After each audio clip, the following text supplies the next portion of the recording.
Hi everyone, Jeremy here from Flatware Creations. Today we're going to make some wind chimes. You've seen me make these fork wind chimes before. There's just the squiggly forks and 4 tines, and then they come down to whole spoons and things. Today we're going to reach into our grab bag. We're going to use this guy. Normally I use the lids and I'll use them to make rain chains, so all my lids get tossed in a drawer. But we're going to shine this guy up. We're going to use this old candlestick as the center chime for our forks and spoons. I'm using this Beading 100 feet 0.015 inches or 0.038. I got this from Michael's. This is 45-pound nylon coated trolling wire for fishing. There is a link in the description for everything here, minus this and this. I'm using this Blue Magic metal polish cream. That's what we'll be using to clean this up real quick.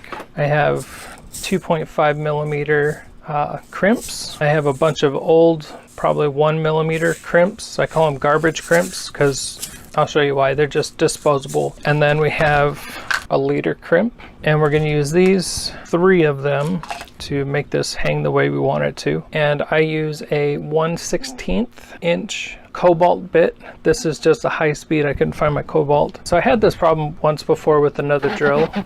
The inside had worn down. Here's how I fixed that. I just need a little bit of tape to be able to make it stick. So I'm just going to roll it up nice and tight. And you want to watch and see the tip stay in the same spot. If it stays in the same spot, you're good. So we're gonna need this for the holes, a small punch of some sort, and any small hammer. So these are spoons and forks that I've already drilled and cut the holes out of. If I see a nice match like these, really pretty, these might end up being the ones I use. And then I also do it with specialty spoons like this type of shape, but I always have a couple around because sometimes they make a nice sound against the center chime. This is the piece I want to use. I did pre-drill this with 1/16 inch drill bit, so we're going to be able to hang our wire through here. Crash, bang! This thing sounds incredible. Just has such a long ring. Also, another point to remember, whenever you're holding this, that's not the sound you're going to get. The sound you're going to get is whenever it's stuck to the wire, it's going to be a lot higher sounding. So you can get kind of a clue as to what it's going to sound like. I like to use the tablespoons as the bottom kind of wind catch. And we're going to use these as our chimes. They're going to hit against this guy. Okay, so using this polish doesn't take a whole lot. I'm just going to kind of start to rub it on. Now, a lot of times I don't polish these. I know a lot of people who do. I have sold tons of them unpolished because this is what they're going to end up looking like after you bring them home and leave them out over the season. So you kind of know what you're getting, but I understand the appeal of shiny. Shiny is good. Handy dandy old shirt.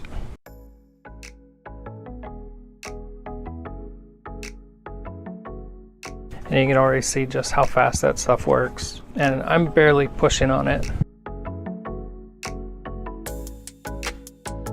Definitely a lot shinier than it was. And that took probably took about 5 minutes to get this all nice and shiny. All right.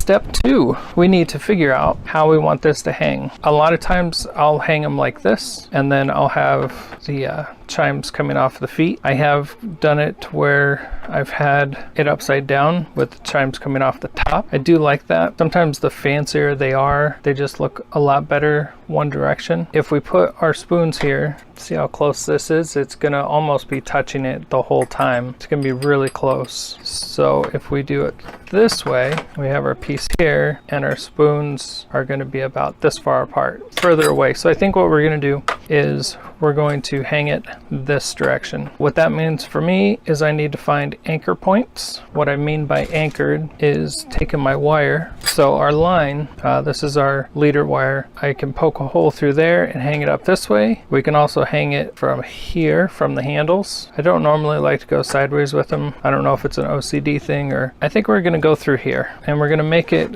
so that the crimps are gonna be hidden. So I think if we go about that far, it's going to give us enough height. 0.70 millimeters. It's marked 45 pound. And I do have what I'm pretty sure is the equivalent down in the description. The 7-strand beading wire is this stuff. This is the smaller stuff that we're going to be using for hanging our beads and our silverware on. So what I'm going to do here is basically, because I want it centered, I'm just going to put a dot here. I'm going to put a dot there. And this part, I had a template that I had measured out. I just put this down on there and then mark it out. But I found a little trick. If I take and I turn my ruler to where it touches, I can put a mark right here. It's a mark right here and a mark right here. Flip it this way. I can put a mark here, I put a mark here, and that pretty much makes them identical on both sides. Makes things so much easier. And then of course we need a hole pretty much dead center. So we have our hole here, here, this one, and then we're gonna make 4 holes up here. What's nice is a lot of times this stuff is soft enough, so I'm just gonna make a tap. I'm just wanting this down maybe a 1/4 inch. Just keep moving on, and we're gonna drill all our holes.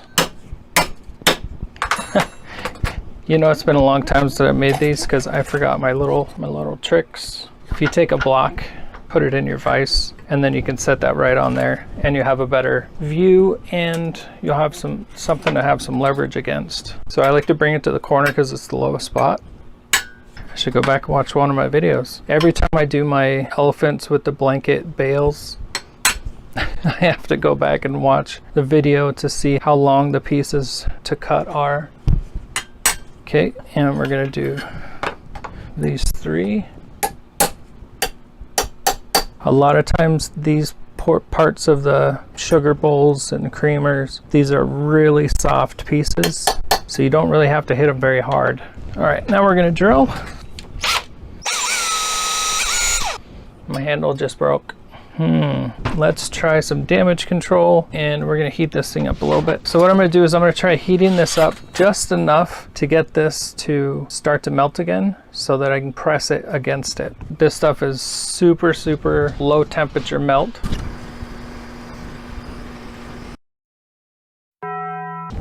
Is dead. Here's what we're gonna do. Off this other handle. That's all there is to it. And so now what we're gonna do is we're gonna take and grind these down, both sides, and then we're gonna move on. I got this for actually nails, doing gel nails, and it works great. So I'm just gonna grind this down, and then I'll start talking again.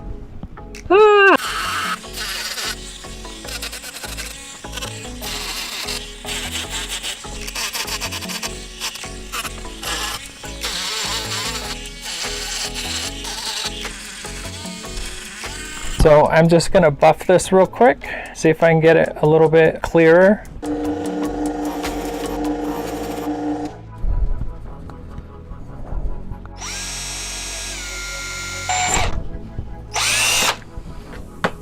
Okay, and now our holes, they're in the side.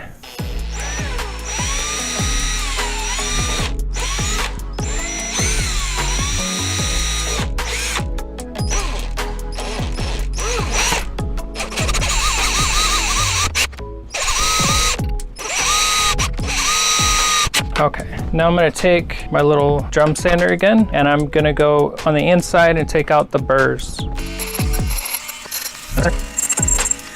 For the centers, I normally need to get a little bit more creative. So I'll use a ball burr or a ball bit. The other thing I like to do, depending on the way that it's being hung, if it's being hung on with this side up, I'll always go back in and I'll put the punch here. That way any water that builds up in there automatically goes to the lowest point and comes out. So I'm gonna hold my breath, and I'm gonna go to just this big guy, the fluffy guy, and on that one I use the white compound.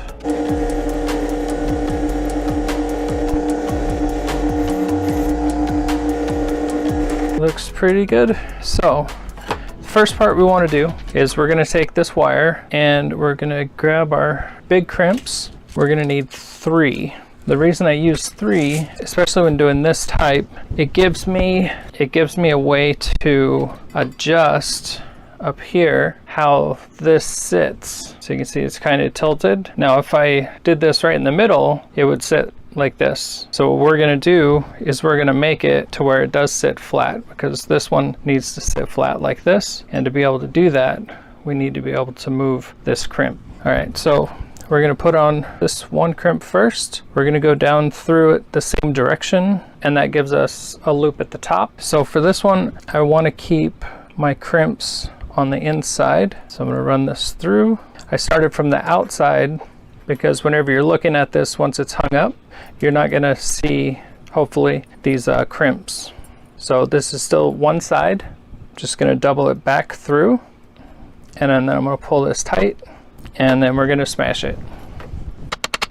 And now we're going to go to the other one. Same thing from the outside going in, pull enough through to go through, get it just barely where it goes through, and then pull up on it. So what I'm doing now is I'm cutting the crimps off. I want half of them gone. I think my other cutters are out in the garage, so let's use our handy dandy bolt cutters. If this isn't overkill, I don't know what is.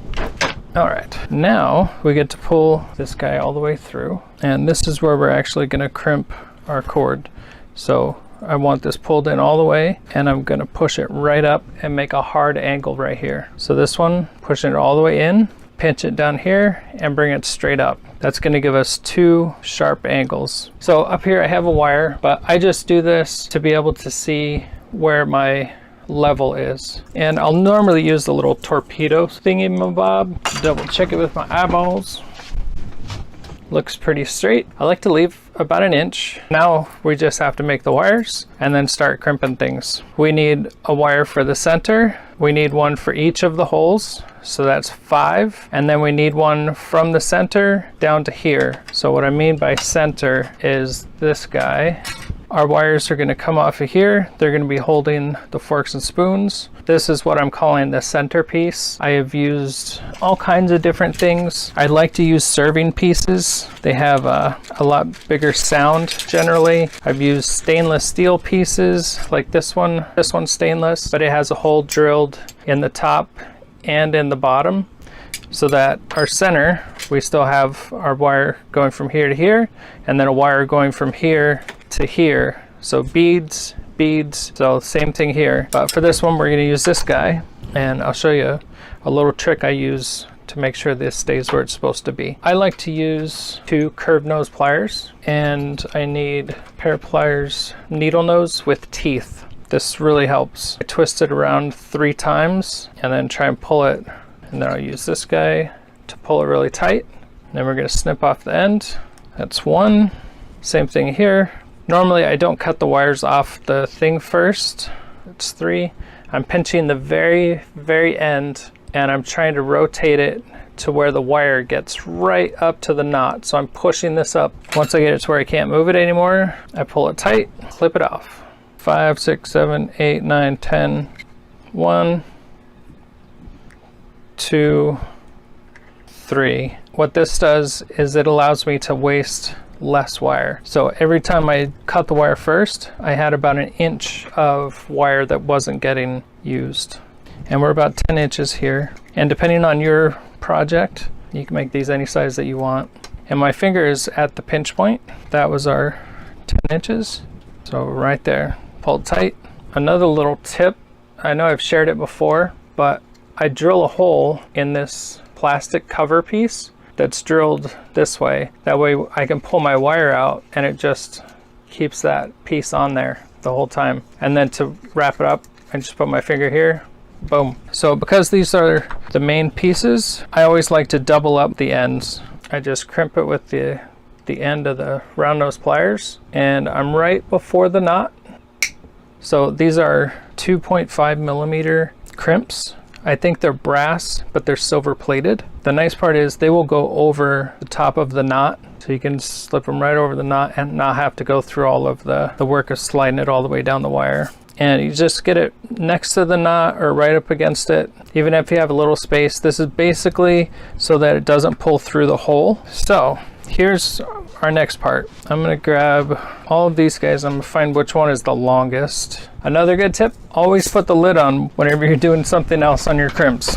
I have dumped them over enough times to always remember that. So this is just going down through the hole from the top. So we've got a nice, if you feel like you want to, go ahead and stick a second crimp up there. This is going to be our main line. I've already pre-drilled this, so it's gonna go through. We're gonna put 2 crimps on, and then we're gonna make a little tiny loop in here that's gonna fit inside this so that we can hook on our other strands here. And all of these guys get put in from the inside out. That way the crimp is hidden. So we have 5 lines coming down. Now we need some beads. I didn't do it. So we're going to pick out our beads here. Okay, I like to go with 2 main beads and then 3 smaller beads. So to do the 2 main beads, I need 5, 6, so I need 12. So I counted 3 of them equals 1 strand. So we needed 6 strands. So at this point, you want to have something in your lap to catch any beads. I always like to flip my apron up a little bit. I also have a plastic thing that I put magnets here for that catches everything. So here's how I put these together. After each bead, you want to put a crimp. So I did a blue, do my main, and this is just the way that I do them.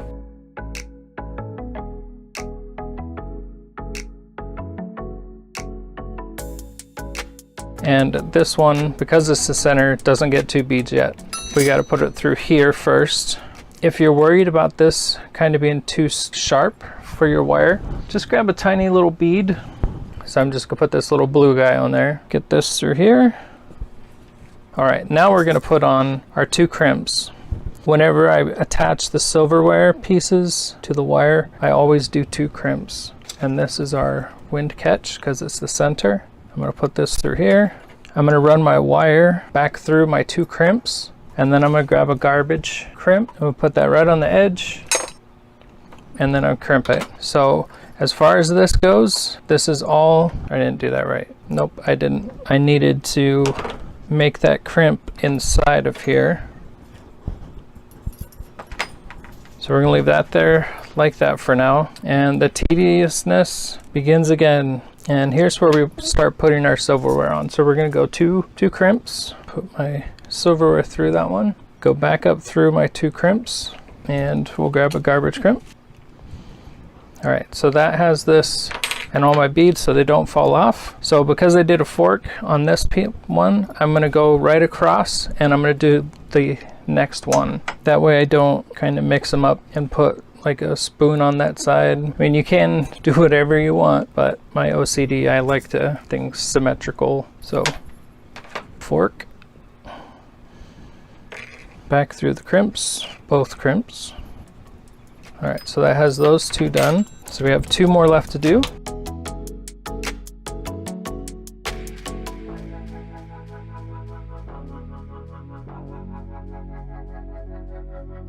So those are all crimped. Real slowly, we're gonna lift up on this.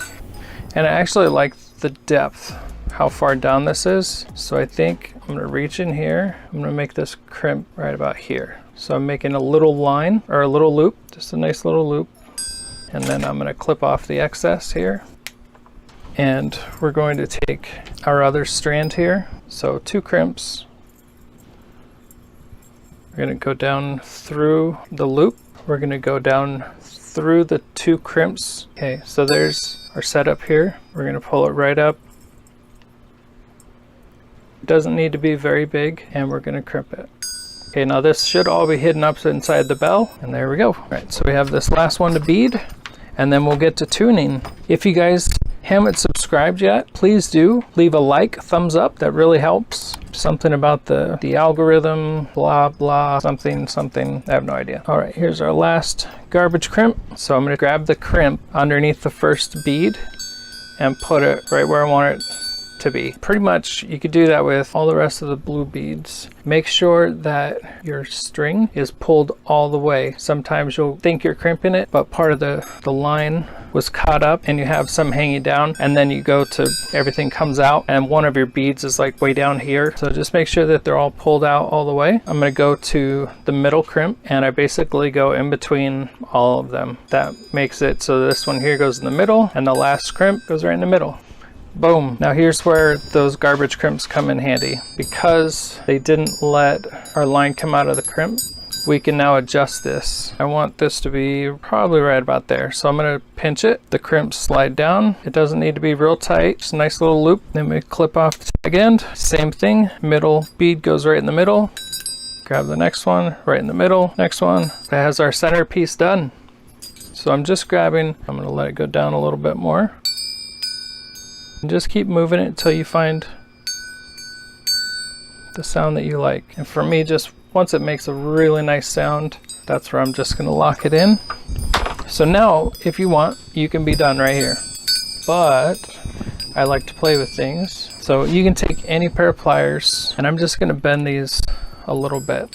So I'm just bending the arms out. Same spot, just different directions. See how it just changes it that little bit? I just like to make them all walk, so they look like they're walking. If you go up too high, these will work as catches and they'll catch the string. I like it. I like it a lot. I do this a lot also. I forget one strand. I didn't put the beads all the way up. I thank you guys for hanging out with me. If you haven't yet, please like, share, and subscribe. Hit the thumbs up button if you enjoyed this. I will see you guys next time.